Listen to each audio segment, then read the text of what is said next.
Hey everybody, welcome to Obscurities and Miniatures. It is a very wet Sunday as Hurricane Hillary is coming on through Southern California, and I've been waiting all day to try to get this filmed, and it has been a pretty wet, pretty noisy day, unfortunately, but thankfully at least everybody is safe in my immediate vicinity, and that's always a plus. Hopefully everybody else is, but nevertheless, we attempted to get some stuff painted. It's been a very busy week with my brother visiting from Japan still, as I mentioned before.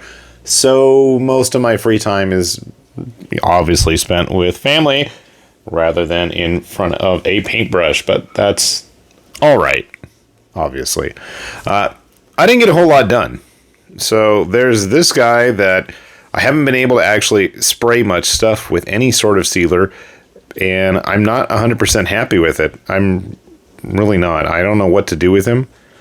It's a Raging Heroes figure from their first batch of Inquisitorial guys. It's just kind of a sloppy paint job, and I'm not super keen on it. I didn't know what to do with the bird, and a lot of the details, I feel like it needs another wash, and I tried to clean it up, and there's like this whole pattern thing going on the inside of his cloak.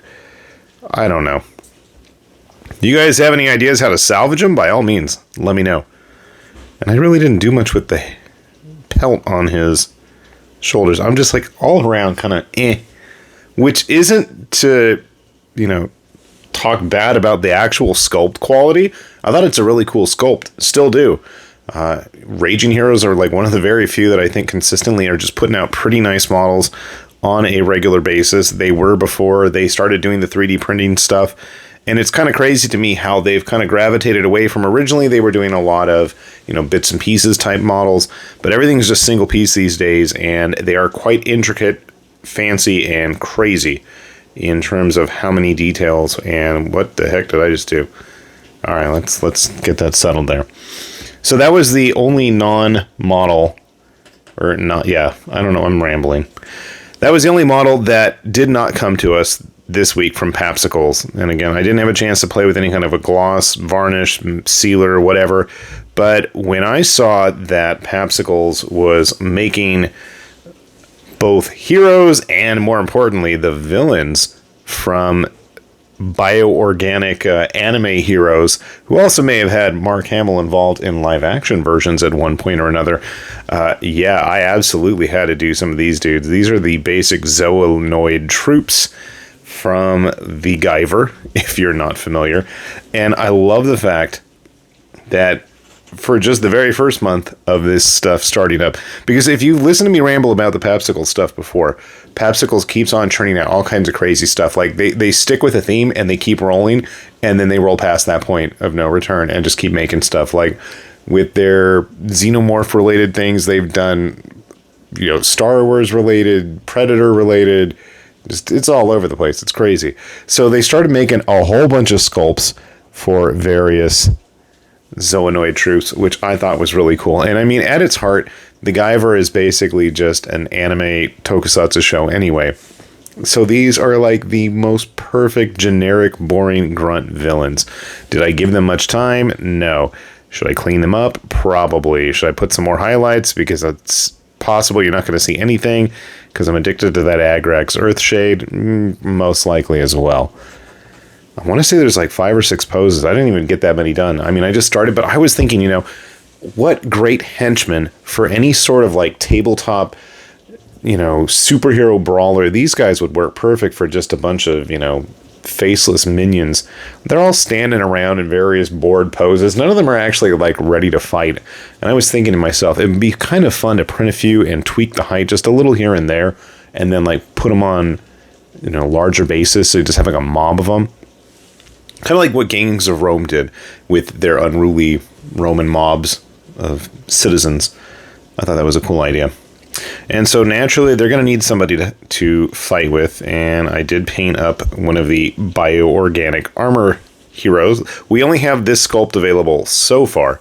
However, I did notice that the September models are going to have a variety of fighting poses rather than a dramatic base. But I couldn't wait. And I feel like I got the colors at a point where I'm happy with. I messed up his eyes, but, you know, this is super zoomed in, so I'm not going to complain too much. And I did notice it looks like we're going to at least get a Guyver 2 next month, I think. Or maybe they were just making more of Guyver 1. Definitely we had some Guyver 1s with their, you know, Mega Smasher option available. I'll wait for Guyver 3 or some of the Gigantics. That would be neat. But even more important than that, we started getting the actual Zoonoids. And I mean, these, like I said, these guys are just straight up kaiju anyway. I kind of jacked up that eye there. I'm not super pleased with. And I'm hoping that the glare of him once he gets a sealer should be a little less negligible. Hopefully. I want to say, is this Gettle? I don't remember their names. And the Bathead guy. Now, so far we actually have like 3 or 4 poses for each of the Zoonoids. And I mean, I am only hoping beyond hope that this is enough of a hit with the Popsicles 3D printing crowd that we get even more of the Zoonoids and maybe even some of the Zoolords. That'd be crazy if you guys ever do some deep diving on all the Guyver characters and creatures. There's some really fun designs. I would absolutely love to see more of that stuff on the tabletop. But the fact that we're already getting multiple poses for the already existing ones is a pretty neat step. Sadly, it's not fair that he's on such a large base in comparison to them.